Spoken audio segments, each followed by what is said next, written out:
WWE was once so broke that Vince McMahon's team sat on folding chairs in empty rooms, trying to look like a real business. Now, they've signed a $5 billion Netflix deal. How did a wrestling company that could barely afford furniture become the most dominant force in sports entertainment? Believe it or not, WWE almost went bankrupt before it even became famous. The crazy story starts long before Vince McMahon took over, back in 1953, with a boxing promoter named Jess McMahon. He probably never imagined that his small wrestling business would one day become a global entertainment juggernaut. In those early days, Jess McMahon and Toots Mondt built Capital Wrestling Corporation as a modest regional promotion in the Northeast. When Jess died, his son Vincent J. McMahon stepped up and made a gutsy move in 1963 by breaking away from the National Wrestling Alliance to form Worldwide Wrestling Federation WWF. It was risky, but nothing compared to what his son would do decades later. Then 1982 comes around, and Vincent K. McMahon, Vince to us fans, makes the wildest gamble ever. He buys the company from his dad for about $1 million. The craziest part? He had no money. Picture this: Vince and Linda sitting at their kitchen table, signing loan papers with shaking hands, putting their house on the line while their kids played in the next room. They were betting everything on wrestling, but that was just the beginning of Vince's wild bet. See, wrestling back then operated under this unwritten territory system. Different promoters controlled different regions of the country and never interfered with each other's business. It was like a gentleman's agreement that had existed for decades. Vince looked at that system and basically said, "Nah, I'm good," and proceeded to destroy it completely. He started stealing the best wrestlers from other territories, Roddy Piper, Jesse Ventura, Bobby Heenan, offering them bigger money to jump ship. The old promoters were furious. They'd call Vince screaming on the phone, but he was dead set on turning wrestling from small-town shows into something the whole country would watch. The biggest move came when he signed Hulk Hogan in 1984 after his Rocky III appearance. Hogan became the face of WWE with those 24-inch pythons, vitamins and prayers, and that charisma that made wrestling cool for everyone. Then came WrestleMania 1985, the ultimate all-or-nothing gamble. Vince mortgaged everything, his house, savings, the entire company, for one show. To make it mainstream, he brought in Mr. T and Cyndi Lauper. The night before, he paced his hotel room, staring at Madison Square Garden, knowing that if it failed, WWE would be dead before it ever truly began. The night before WrestleMania, Vince was too stressed to sleep. If ticket sales and closed-circuit TV numbers didn't hit their targets, WWE would be bankrupt by morning. Everything was riding on this one event, and against all odds, WrestleMania was a massive hit. Welcome everyone, the World Wrestling Federation presents WrestleMania. For fans, it wasn't just another wrestling show. It was the moment their passion went mainstream. Suddenly, Hulk Hogan was everywhere, on magazine covers, talk shows, even his own Saturday morning cartoon. Wrestling had exploded from smoky arenas to a national sensation, changing entertainment forever. The champagne from WrestleMania's success barely had time to go flat before WWE faced its darkest decade. Did you know the government once tried to put Vince McMahon behind bars for 8 years, while a billionaire was simultaneously stealing all his top stars? The 1990s almost killed WWE twice, and their desperate moves to survive would completely transform wrestling forever. In 1993, McMahon was indicted in a massive steroid distribution scandal. Prosecutors accused him of distributing steroids to WWE wrestlers, a federal offense carrying up to 8 years in prison and $500,000 in fines. This wasn't just some legal trouble. The entire company's existence hung in the balance. The fallout was immediate and devastating. TV ratings crashed, ticket sales vanished, and sponsors ran for the exits. Parents who once happily bought Hulk Hogan merchandise questioned if wrestling was appropriate for their children at all. The ultimate blow? Hogan testified in the steroid trial about his own use, then later abandoned ship for the competition. With their biggest star gone and money hemorrhaging, WWE desperately needed reinvention. The new generation emerged directly from this crisis, featuring technically skilled performers like Bret the Hitman Hart and Shawn Michaels, who weren't the muscle-bound giants of the 80s. This calculated image makeover took shape while their owner fought to avoid prison. McMahon beat the charges in 1994, but another existential threat emerged. Media billionaire Ted Turner declared war with his WCW promotion. "I'm in the wrestling business now," Turner reportedly told McMahon, words that sent shockwaves through WWE headquarters. Turner weaponized his vast resources, offering WWE stars something revolutionary: guaranteed contracts. Kevin Nash and Scott Hall jumped ship for massive paydays. Then came 1996's heartbreaking betrayal. Hulk Hogan, wrestling's ultimate hero, turned villain and formed the NWO in WCW. The result? WWE lost the Monday Night Ratings battle for a staggering 83 consecutive weeks. By 1997, WWE was financially crippled. McMahon couldn't even honor some wrestlers' contracts because he literally couldn't afford to pay them. The situation grew so desperate that even locker room leader Bret Hart signed with WCW. But McMahon wouldn't let his championship leave with Hart. The Montreal Screwjob saw McMahon double-cross Hart during his final match, changing the predetermined finish without warning. Fans were outraged, the locker room was in shock, and wrestling's landscape forever altered. Ironically, this controversial betrayal helped save WWE. The real-life villain Mr. McMahon character emerged, giving disillusioned viewers something fresh and compelling. From this desperate moment, the Attitude Era was born, featuring edgier content, anti-heroes like Stone Cold Steve Austin, and rising stars like The Rock. This adults-only approach was the polar opposite of WWE's traditional family-friendly content, risky, rebellious, and exactly what the company needed to survive. The Attitude Era saved WWE from bankruptcy. But what happens when your rescue plan works too well? When The Rock left for Hollywood and Stone Cold's broken neck forced him to retire, WWE faced a terrifying question. How do you replace the irreplaceable stars who just saved your company?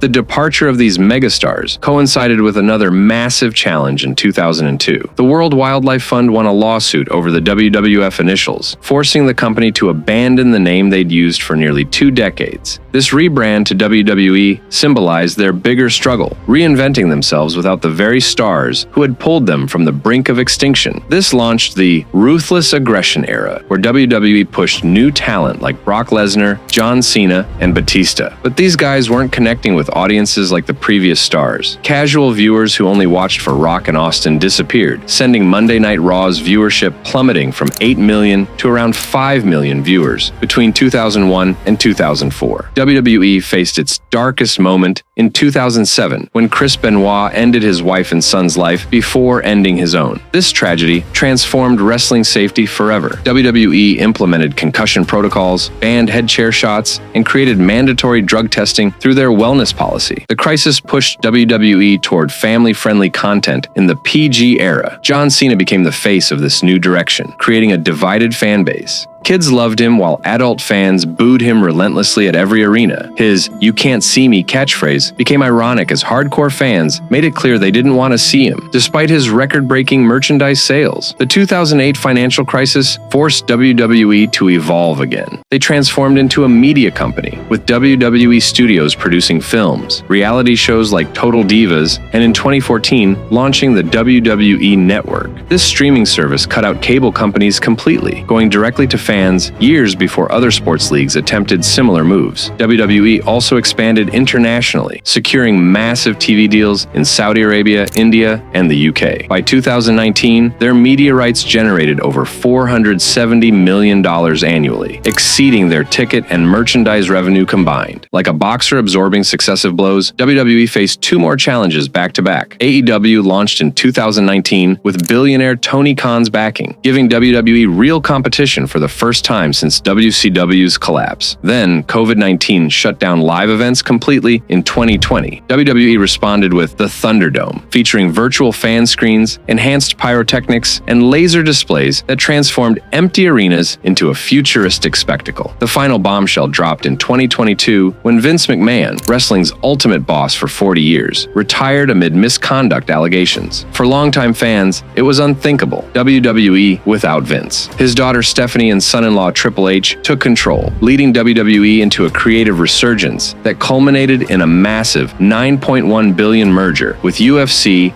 in 2023. The scrappy wrestling company became part of TKO Group Holdings, transforming into an entertainment powerhouse. In the aftermath, WWE found stability through the Bloodline storyline, led by Roman Reigns as the Tribal Chief. This dominant faction, including the Usos and Solo Sikoa, reignited fan interest, producing record-breaking storylines and pay-per-view numbers. Reigns' historic championship run became the backbone of WWE programming, giving the company a fresh star to build around in a new era. That era shifted dramatically at WrestleMania 40, when Cody Rhodes defeated Roman Reigns, ending his legendary reign and cementing himself as WWE's new top star. With Rhodes at the helm, WWE ushered in what fans dubbed the Renaissance era. blending long-term storytelling with high-quality wrestling and engaging characters. And just when it seemed like WWE had reached its peak, they made another game-changing move. In January 2024, WWE shocked the world by signing a historic $5 billion Netflix deal to stream Raw worldwide. With this massive platform, WWE continues to thrive with stars like Braun Breaker, Rhea Ripley, Gunther, and Jey Uso carrying the torch forward. New rivalries, fresh storytelling, and international expansion have positioned WWE stronger than ever as it heads into a new era of dominance.